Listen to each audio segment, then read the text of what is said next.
Hey everyone, our next movie is the Ginger Rogers film, Tom, Dick, and Harry, also starring George Murphy, Alan Marshall, and Burgess Meredith.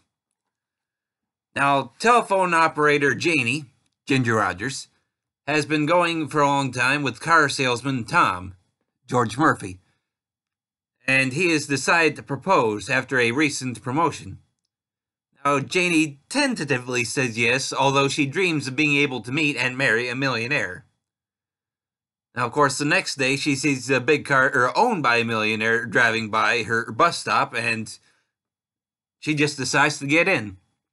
She ends up getting a date with the driver, Harry, Burgess Meredith, but finds out on the date that he was not the owner, but an auto mechanic who was delivering the car to the owner.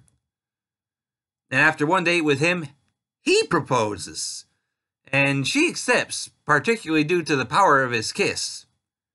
Now, the next day, Harry comes across Tom at his business, and Tom, unable to refuse the potential sale, tries to convince him to buy a car instead of trying to go on his own date with Janie. Now, Harry, who knew about Tom already, decides to take advantage of the situation as Tom comes to pick up his girlfriend to get her approval on the car.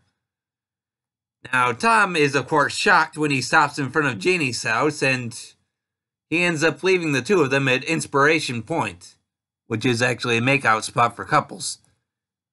Now, Harry and Janie end up getting a ride back with millionaire Dick Hamilton, Alan Marshall, and his girlfriend. Although Janie really gets his attention.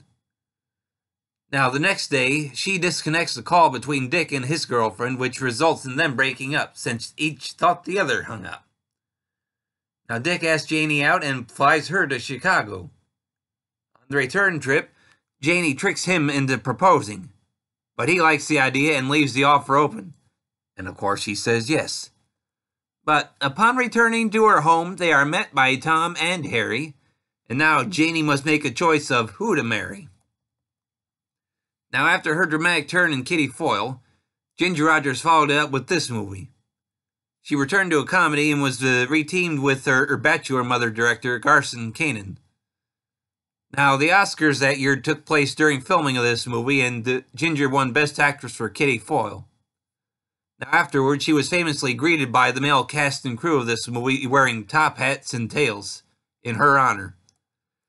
Now, Tom, Dick, and Harry was the last film as part of her 7-year contract with RKO Studios at the time, and with her Oscar win, she had more freedom and leverage as a freelance actress, making movies for other studios as well as RKO.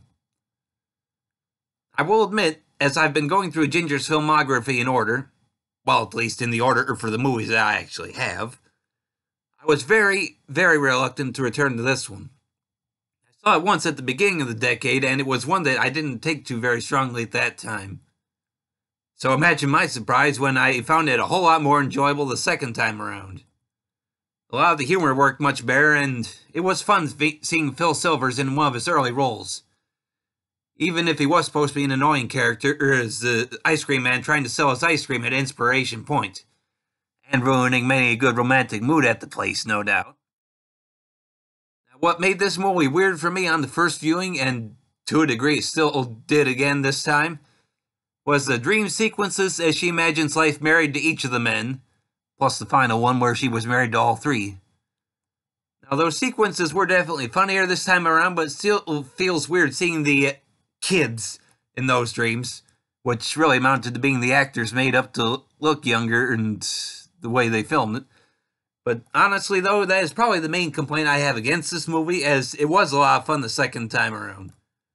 Burgess Meredith does impress me the most as Harry, and is generally worth a few good laughs, especially when he goes to Tom's workplace and, even though he resisted at first, goes along with the sales pitch to see how Tom would react later during the test drive. Very funny stuff. And all in all, a very fun movie, and one that is very easy to recommend. This movie is available on DVD from Warner Archive Collection and is 1 hour and 27 minutes in length.